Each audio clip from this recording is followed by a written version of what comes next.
Apreciada docente, recibo un cordial saludo. A continuación, mis compañeras y yo vamos a exponer brevemente el marco teórico de la terapia que quisimos abordar con la paciente María Antonia.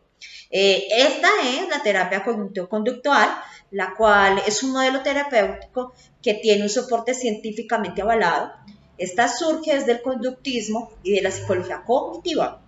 Esta terapia abarca varios tratamientos tales como la terapia racional emotivo-conductual de Albert Ellis, la terapia cognitiva de Aaron Beck y la terapia dialéctico-conductual, entre otras. El modo en que operan los pacientes es que los lleva a reconocer todo aquello que provoca su malestar y así descubrir por ellos mismos sus propios esquemas mentales. Al reconocer esos patrones y diferenciar cuáles son los que están generando conflicto en su existencia, les ayudará a comenzar un cambio en su vida. Quiero citar a Polo Díaz cuando nos dice que, además de aprender a modificar estas condiciones distorsionadas, se exhorta a los pacientes a caracterizar y modificar las creencias centrales e intermedias, que son la base de esos pensamientos automáticos. Por todo lo anterior es que decidimos tomar como base esta terapia para el diagnóstico psiquiátrico en nuestro caso. La importancia de trabajar esos pensamientos y sobre esas conductas y emociones es grandísima,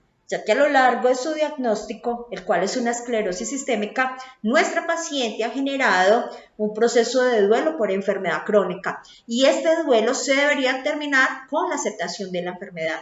Es por ello que este afrontamiento debe estar acompañado por una terapia psicológica tanto para la paciente como para su familia. Por lo tanto, quiero citar en este momento a Keegan cuando nos habla que la terapia cognitiva se practica con un lenguaje universal compuesto por esperanza, búsqueda de la objetividad, respeto por los pacientes y por su contexto social y crecimiento personal.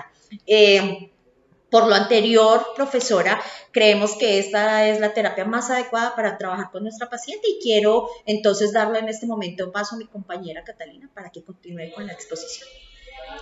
Un síntoma encontrado que se ve reflejado en doña María Antonia es la ira, la ansiedad, al considerarse una carga,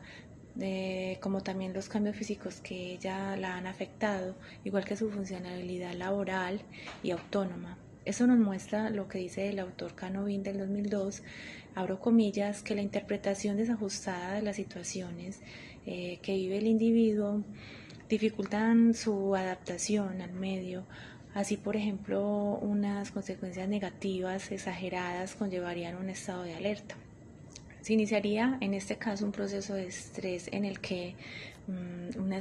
hay unos cambios corporales que implican activación y se irían desatando una serie de emociones tales como la ansiedad o la ira, cierro comillas. Cada situación referente a su enfermedad, como la excesiva preocupación de doña María Antonia del núcleo familiar, que la visiten los amigos o encontrarlos, le resulta como una circunstancia amenazante, donde le dificulta enfrentarla con seguridad y la limita para actuar correctamente frente a esta. Y esto la lleva a un problema que puede ser en este caso el estrés por enfermedad.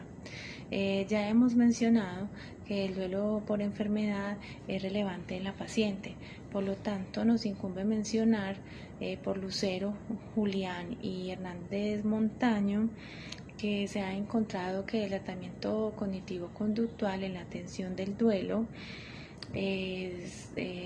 la complicada demanda se da con una combinación de técnicas conductuales y cognitivas, siendo las más eficaces la psicoeducación, en la reestructuración cognitiva, la resolución de problemas y el entrenamiento en habilidades sociales, la comunicación asertiva, pues eso nos permite que esos tipos de pacientes, al enfrentar el dolor de la pérdida y modificar las creencias cognitivas disfuncionales asociadas a la evitación, dice Lucero, Julián Hernández Montaño, lo cual eso nos ayudará a enfrentar este proceso que de igual manera se relaciona en la etapa de la vejez, donde se adquieren enfermedades importantes con una actitud depresiva ante la vida.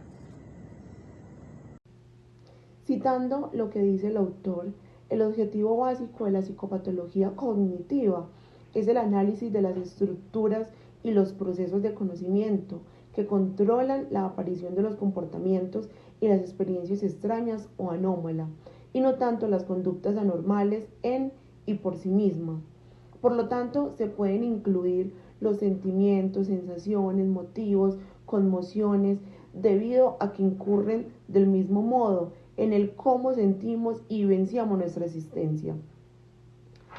Podríamos decir que la estructura cognitiva de la paciente está afectada de manera significativa debido a las experiencias vividas durante la enfermedad.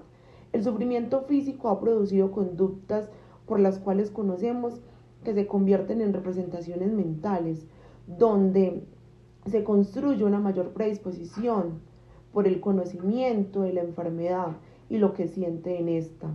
Por ende, como nos ha referido la señora María Antonia,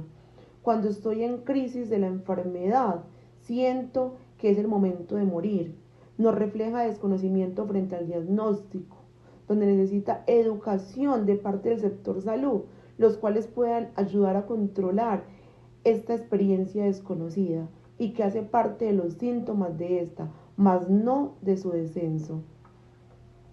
Con todo lo anterior expresado por las compañeras, es importante hablar de la valoración respecto a la función cognitiva en situaciones de enfermedades crónicas y de dolor crónico, puesto que pueden ser obstáculos insuperables a la hora de relacionarse,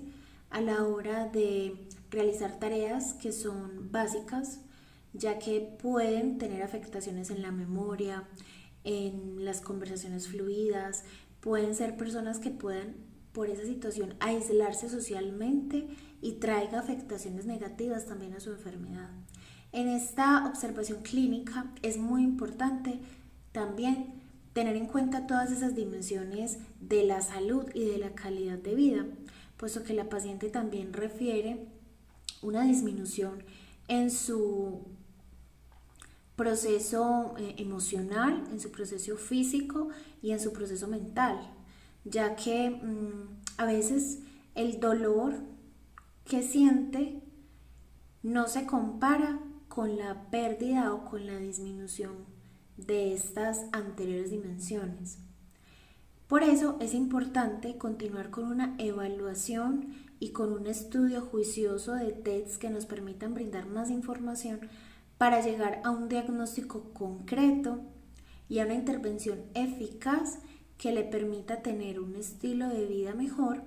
cambiar hábitos saludables y poder tener unas buenas técnicas de afrontamiento respecto a su situación,